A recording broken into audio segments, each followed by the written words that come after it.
আসসালামু আলাইকুম শিক্ষার্থীরা, কেমন আছো তোমরা সবাই? আশা করি আল্লাহর অশেষ রহমতে তোমরা ভালো আছো। আমিও আলহামদুলিল্লাহ ভালো আছি। আমি আজকে হাজির হয়েছি নবম দশম এসএসসি সাধারণ বিজ্ঞান বই নিয়ে। আমরা আজকে যে বিষয়টি নিয়ে আলোচনা করব সেটি হচ্ছে তোমার খাদ্যপ্রাণ বা ভিটামিন নিয়ে আলোচনা করব। তুমি অবশ্যই তোমার বই খাতা এবং কলম নিয়ে প্রস্তুত হয়ে গেছো ক্লাসটি দেখার জন্য। চলো আমরা ক্লাসটা শুরু করে দেই। আমরা প্রথমে তোমার খাদ্যপ্রাণ বা ভিটামিন নিয়ে আলোচনা করব, তারপর পরই তার শ্রেণী বিভাগ নিয়ে আমরা কথা বলবো। শুরুতে আমরা যদি খাদ্যপ্রাণ বা ভিটামিন নিয়ে কথা বলি, আমরা জানি যে খাদ্যের উপাদান হচ্ছে তোমার 6টি। এর মাঝে মুখ্য হচ্ছে 3টি উপাদান, আর গৌণ হচ্ছে বা সহায়ক উপাদান হচ্ছে তোমার বাকি 3টি। তো মুখ্য যে উপাদানগুলো আছে সেগুলোর মধ্যে রয়েছে তোমার শর্করা, আমিষ এবং স্নেহ। আমরা যে দৈনন্দিন যে খাবারগুলো গ্রহণ করে থাকি, যেমন তোমার শর্করা জাতীয় খাবার গ্রহণ করে থাকি, বা আমিষ জাতীয় খাবার গ্রহণ করে থাকি, স্নেহ জাতীয় খাবার গ্রহণ করে থাকি, এই যে খাবারগুলো আছে এই খাবারগুলো আমরা দৈনন্দিনে কিন্তু গ্রহণ করছি। এরপর পরও জীবের যে স্বাভাবিক বৃদ্ধি আছে বা তার যে ঘটনটা আছে, ঘটনটা সঠিকভাবে সম্পন্ন হওয়ার জন্য বা তার বৃদ্ধিটা সঠিকভাবে সংগঠিত হওয়ার জন্যই এই 3টি মুখ্য উপাদানের বাইরেও আমাদের অন্যান্য কিছু গুরুত্বপূর্ণ আরো উপাদান প্রয়োজন হয়, যেটাকে আমরা ভিটামিন অথবা খাদ্যপ্রাণ বলে থাকি। এই ভিটামিন বা খাদ্যপ্রাণ আমাদের দেহের জন্য খুবই গুরুত্বপূর্ণ। অর্থাৎ এই ভিটামিন বা খাদ্যপ্রাণ আমাদের দেহের মধ্যে যে কোষগুলো আছে বা আমাদের যে কোষের জৈবিক প্রক্রিয়াগুলো আছে এগুলো সংগঠনে মুখ্য ভূমিকা পালন করে।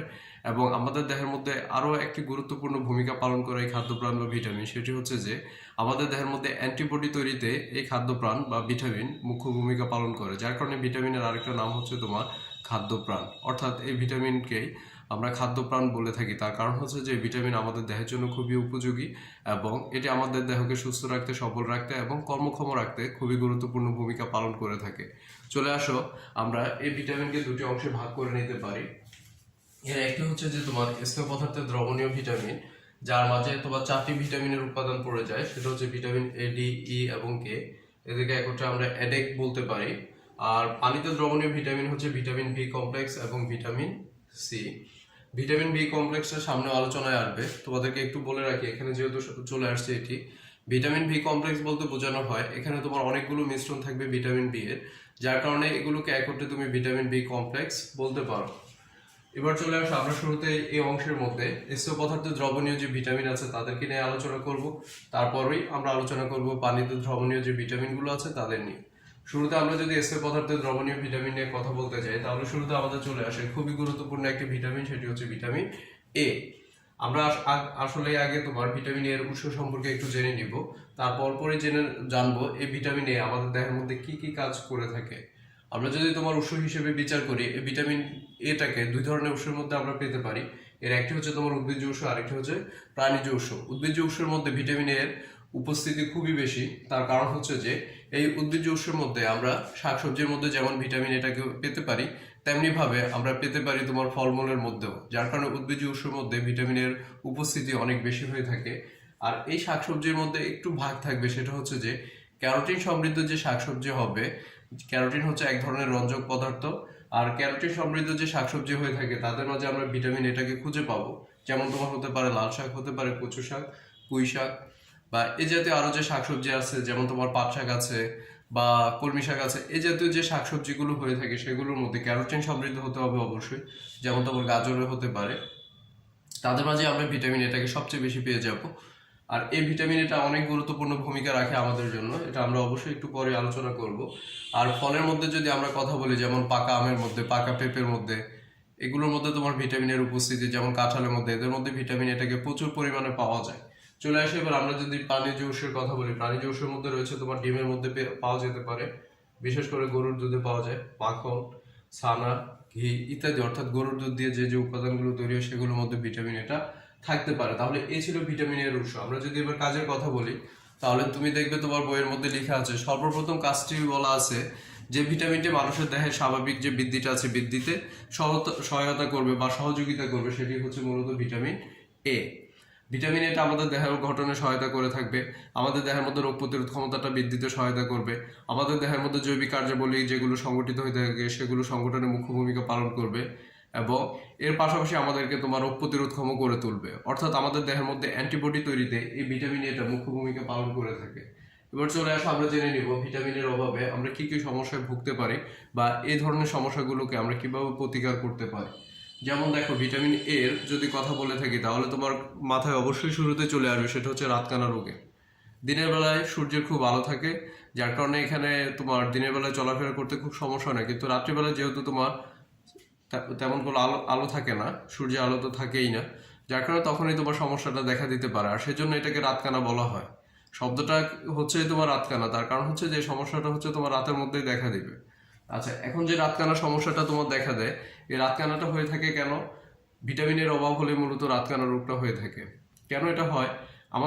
আমাদের দেহের মধ্যে কিছু ত্বক থাকে, আমাদের দেহের মধ্যে সম্পূর্ণটাই ত্বক আছে, ত্বক দ্বারা আবৃত থাকে। বিশেষ কিছু ত্বক হয়, যেমন আমাদের দেহের ত্বক হয়, এরপরে তোমার চোখের মধ্যে কর্নিয়া আছে, এটাও একটা ত্বক হয়ে থাকে।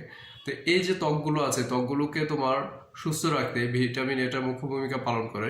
যদি তোমার ভিটামিনের অভাবটা দেখা দেয়, তাহলে এই ত্বকগুলোতে তোমার ক্ষতিকর উপাদানের উপস্থিতি দেখতে পাওয়া যায়। যেমন আমরা যদি চোখের কর্নিয়ার কথা বলি, তাহলে এটা খুব বেশি ক্ষতিগ্রস্ত হয়ে যায়, ফলে তোমার রাতকানা রোগ হয়ে যায়, অর্থাৎ চোখে দেখতে সমস্যার সৃষ্টি হয়।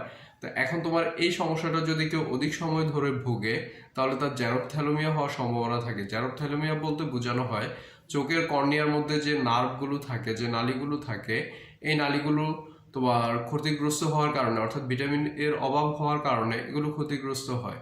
ক্ষতিগ্রস্ত হলে ওই নার্ভগুলোতে ক্ষতর সৃষ্টি হয়। আমরা অবশ্যই ফ্যাপটিক আলসারের সাথে খুব বেশি পরিচিত। যারা গ্যাস্ট্রিকের সমস্যায় অধিক সময় ধরে ভুগবে, তাদের এই ফ্যাপটিক আলসার বা তোমার আলসার হয়ে যাওয়ার সম্ভাবনা থাকে। এর মানে হচ্ছে যে খাদ্যনালীতে ক্ষত তৈরি হয়ে যাবে। একই রকম ভাবে চোখে বা আমরা যদি ভিটামিনের সমস্যায় অধিক সময় ধরে ভুগি, তাহলে তোমার চোখের কর্নিয়ার মধ্যে যে নার্ভগুলো থাকে সেগুলোর মধ্যে তোমার ক্ষত তৈরি হয়ে যাবে, আর যেটাকে জ্যারপ্থ্যালমিয়া বলা হয়। এটা একসময় তোমার ক্যান্সার হয়ে যাওয়ার সম্ভাবনা খুব বেশি থাকে। যার কারণে তোমাকে অবশ্যই এই ধরনের সমস্যা দেখা দিলে, ভিটামিনের অনুপস্থিতিতে যদি সমস্যাগুলো দেখা দেয় বা অধিক সময় ধরে আক্রান্ত হওয়ার কারণে বা ভোগার কারণে যদি জটিল কোনো সমস্যা দেখা দেয়, তাহলে আমাদেরকে অবশ্যই সুচিকিৎসা গ্রহণ করতে হবে। এছাড়া আরও কিছু সমস্যা হতে পারে ভিটামিনের অভাবে, যেমন তোমার ত্বকটা খসখসে হয়ে যেতে পারে। তাছাড়া তোমার আমাদের যে পশমগুলো আছে গায়ের মধ্যে, পশমের গোড়ার মধ্যে তোমার গুটি গুটি বিচি তৈরি হয়ে যেতে পারে। এ ধরনের ক্ষতিকর প্রভাব দেখা দিতে পারে। তো আমরা এর থেকে পরিত্রাণের উপায় বা প্রতিকারের উপায় হচ্ছে যে আমরা যদি পরিমিত পরিমাণে তোমার ক্যারোটিন সমৃদ্ধ শাকসবজি খেয়ে থাকি, ফল খেয়ে থাকি, বা ভিটামিনের সমৃদ্ধ যে উপাদানগুলো আছে এদেরকে যদি পরিমিত পরিমাণে গ্রহণ করে থাকি, তাহলে অবশ্যই আমাদের এ ধরনের সমস্যা হওয়ার কথা না বা সমস্যা হবে না। আরেকটি বিষয় হচ্ছে যে আমরা দেখতে পেলাম শুরুতে ভিটামিন এটা কিন্তু সবচেয়ে বেশি পাওয়া যায় শাকসবজিতে। শাকসবজি কিন্তু একবারে সহজলভ্য, আর ওই উপাদানগুলোর মধ্যে এই গুরুত্বপূর্ণ উপাদানটি থেকে থাকে, যার কারণে এটাকে আমরা কিন্তু খুব সহজেই নিতে পারি বা খুব সহজেই গ্রহণ করতে পারি। আর এই শাকসবজি কিন্তু তোমার যত বেশি গ্রহণ করা হোক না কেন, মানব দেহে এর কিন্তু কোনো ক্ষতিকর প্রভাব থাকে না। অর্থাৎ আমরা অনেক বেশি শাকসবজি গ্রহণ করতে পারি। আর শাকসবজি আমাদের দেহের জন্য খুবই গুরুত্বপূর্ণ উপাদান। আমরা এটা নিয়ে বিস্তারিত কথা বলবো যখন আমরা রাফেজের অংশে যাব, সেখানেই এই শাকসবজি বা ভিটামিনের সমৃদ্ধ যে খাবারগুলো আছে বা ভিটামিনে এটাকে আমরা যে যে উপাদান থেকে পেতে পারি, এগুলো আমাদের দেহের জন্য খুবই গুরুত্বপূর্ণ, যার কারণে আমাদেরকে এগুলো পরিমিত পরিমাণে গ্রহণ করতে হবে। তাহলে আমরা আজকে যেটা বিষয় নিয়ে কথা বললাম সেটা হচ্ছে তোমার ভিটামিন বা খাদ্যপ্রাণ নিয়ে কথা বললাম। আমরা শুরুতে ভিটামিন বা খাদ্যপ্রাণ নিয়ে বিস্তারিত কথা বললাম বা জানলাম। তারপর ভিটামিনের প্রকারভেদ সম্পর্কে জানলাম। দুই ধরনের হয়, একটা হয় স্নেহ পদার্থে দ্রবণীয়, আরেকটা হচ্ছে প্রাণীতে দ্রবণীয়। তারপর আমরা কি নিয়ে কথা বললাম? Vitamin A. তার মানে আমরা শুরুতে স্নেহ পদার্থ দ্রবণীয় যে ভিটামিনগুলো আছে সেগুলো নিয়ে আগে আলোচনা করলাম। তার মাঝে ভিটামিন এটাই শুরুতে। দুই ধরনের উৎসের মধ্যে আমরা এটাকে পেতে পারি, উদ্ভিজ্জ উৎস এবং প্রাণীজ উৎস। উদ্ভিজ্জ উৎস বিশেষ করে ক্যারোটিন সমৃদ্ধ যারা হয় তাদের কাছে আমরা ভিটামিন এটাকে পেয়ে যেতে পারি। তারপর কাজ নিয়ে কথা বললাম এবং অভাবজনিত রোগ প্রতিকার নিয়েও কথা বললাম। তাহলে আজকে এ পর্যন্তই। ভালো থাকবে সবাই। সকলের সুস্থতা কামনা করে আল্লাহ হাফেজ।